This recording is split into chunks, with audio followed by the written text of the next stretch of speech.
One of the things in particular that we looked at with great interest is what Peter Safran and James Gunn would say about The Flash.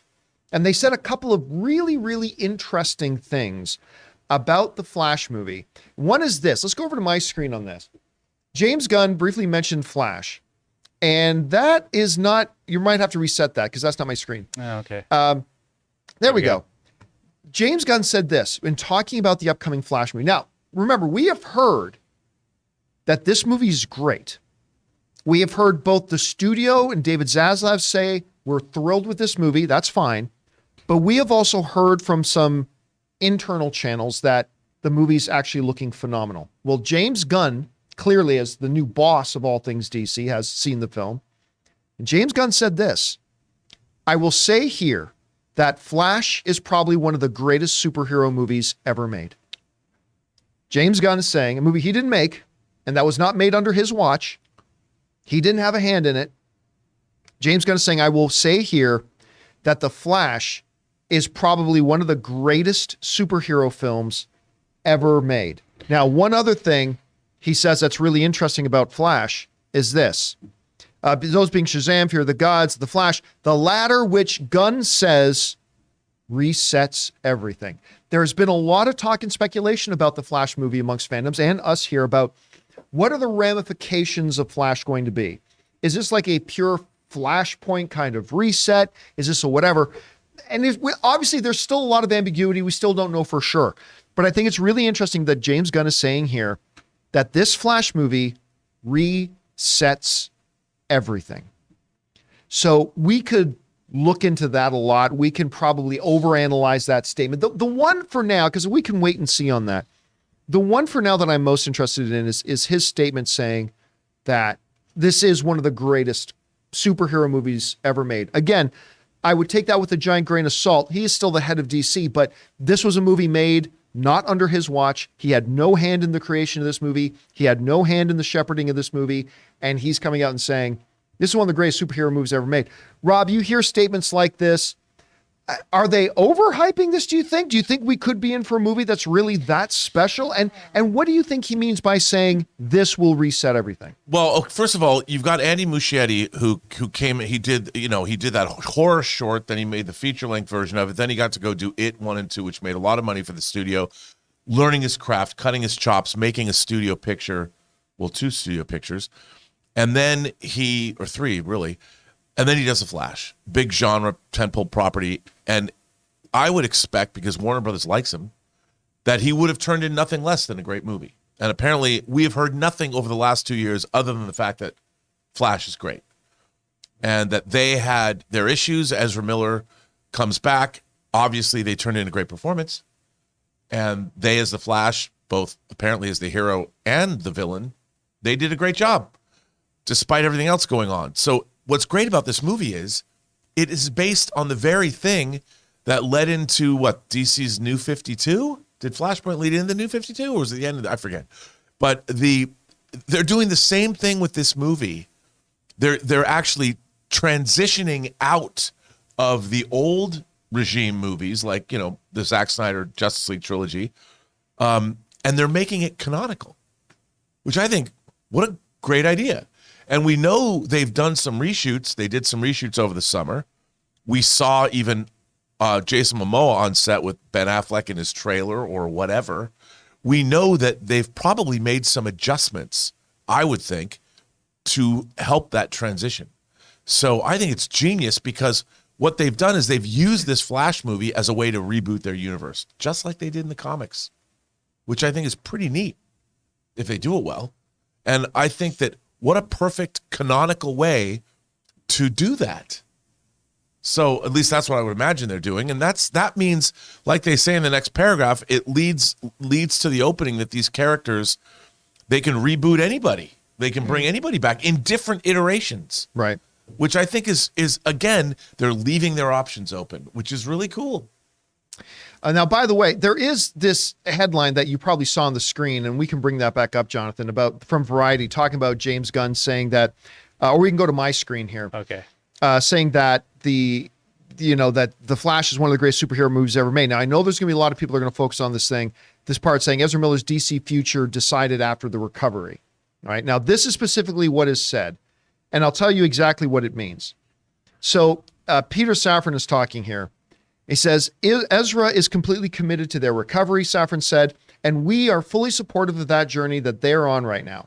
When the time is right, when they feel they are ready to have the discussion, we'll all figure out what the best path forward is.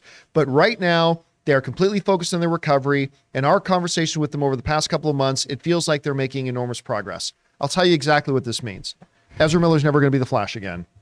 We're not going to make that announcement right now when, number one, we have a movie that we're trying to promote and we don't want any sort of cloud hanging over it. We want it to be just like they did when they had a movie with Batman coming out and they refused to tell the world that Ben Affleck was not going to be Batman anymore after it. I told you guys that, but they refused to tell people. They decided to pretend like it was, and I get it. That's the right PR move. It's the right PR move.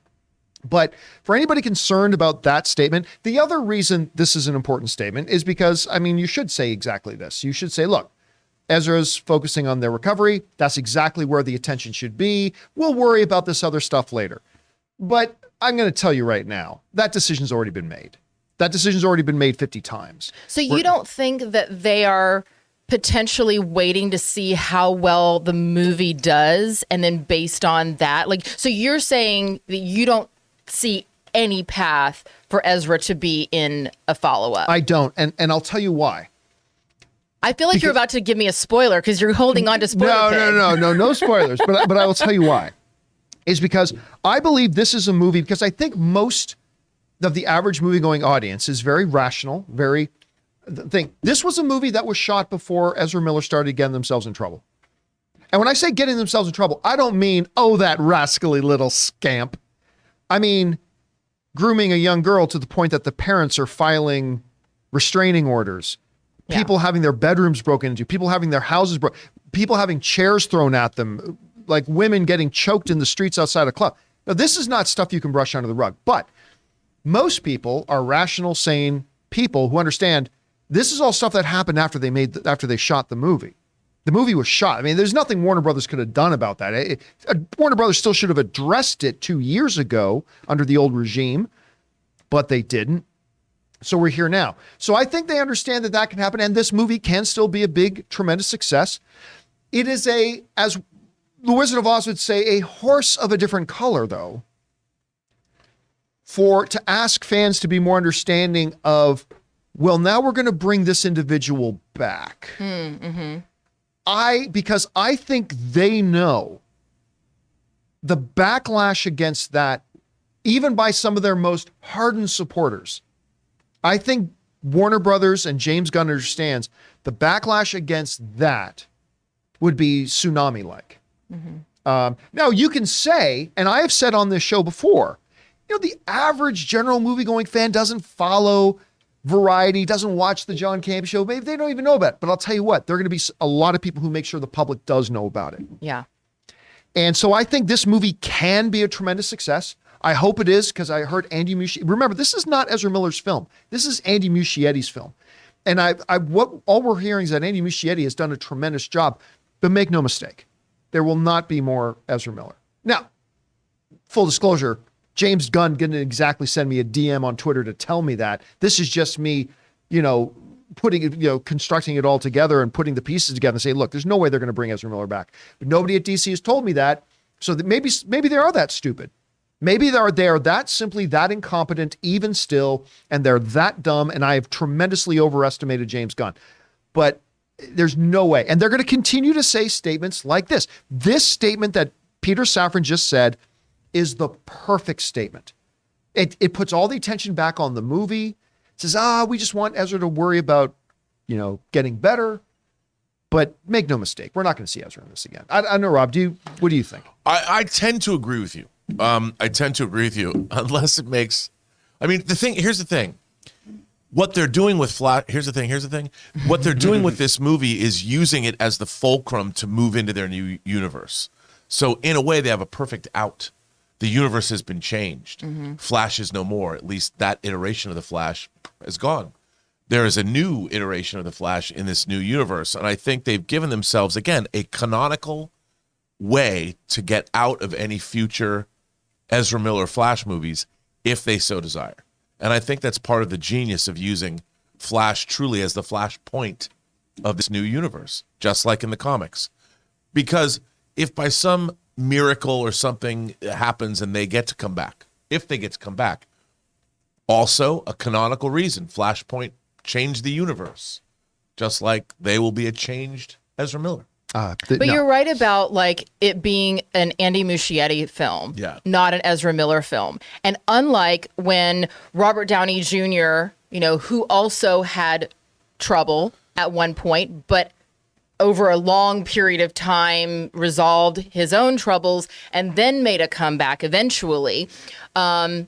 This is very recent, and the big push is not going to be having Ezra Miller, coming out at Comic-Con, in Hall H and doing all the press. Like, they're going to focus all of their press on Andy Muschietti. He's not he's going to be the one that's front and center is Andy Muschietti. They're not going to be having Ezra Miller parading around to a bunch of press junkets. So I think that you're right. It will be the Andy Muschietti movie because and not what a lot of people will say is, well, John, what if the movie makes $1 billion?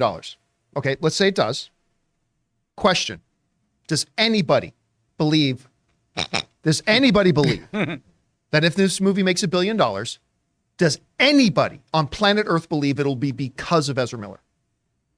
No, nobody believes.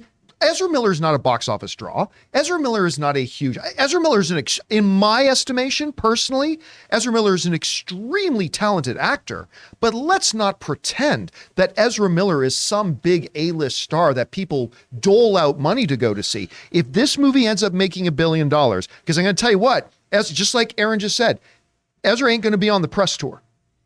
If this movie makes $1 billion, it's going to be because of Andy Muschietti. It's going to be because of his team of writers. It ain't going to be because of Ezra Miller. And I think Warner Brothers is smart enough to understand that. And yeah. By the way, hats off to them, because the way they promote this movie is this is the ending of one phase of the Warner Brothers pantheon of superheroes and the beginning of another. I mean, they have been given a gift that they've actually, not that they expected to do this, but the new regime is like, yeah, we're excited about The Flash. It's the doorway to our entire reimagining of the DC universe from the ground up. It's a genius move, and I'm sure they're going to lean into that, because that way, if somebody criticizes that, you want to be critical of supporting Ezra Miller or releasing this movie. It's the end of one era and the dawn of our new era. What a great PR flip. Meanwhile. Well done, Warner Brothers. Meanwhile. All right, guys, question is for you. I think these are some stunning statements. James Gunn, who had no hand in creating this Flash movie, says this Flash movie, straight up, one of the greatest superheroes movies ever made. That just goes along with a lot of stuff we've been hearing for a long time now. What do you think about that? And him saying that this is the thing that resets everything. It's given James Gunn, apparently, and Peter Safran the door they wanted to kind of take the DC universe and make it whatever it is they wanted to make it. What do you make of those comments? Whatever you think, jump down into the comment section below and let us know your thoughts. Guys, we want to take a second to thank a sponsor of this video, Fume. Be smart. Don't start. Kick the habit. Put it out before it puts you out. All phrases we've heard 100 times, and yet we still continue to have bad habits. Today's sponsor, Fume, is on a mission to accelerate humanity's breakup from the bad habits that consume far too many of us. Fume is a natural diffusive device that uses plants and behavioral science to help you trade out your negative habit for a positive one. You see, Fume is not a vape. It's a non-electronic device designed to transform your negative habits. Because instead of pods filled with potentially harmful chemicals like a vape, Fume uses cores infused with plants like peppermint and cinnamon for delicious natural flavors. And Fume's new version 2 model is snappy and tactile. With an adjustable airflow dial and a magnetic end cap, your fingers will always have something to do. The device itself is really attractive, and once I popped in the core and took my first inhale of it, it tasted fantastic. Guys, the easiest way to stop a bad habit is to switch to a positive one, and Fume is designed to perfectly do just that. So head over to tryfume.com tryfume.com and use the promo code Campea to save 10% off when you get the Journey Pack today. The Journey Pack comes with 3 unique flavors and the new version 2 fume to help kickstart your positive habits. That's tryfume, TRYFUM.com, and use the code Campea to save an additional 10% off your order today.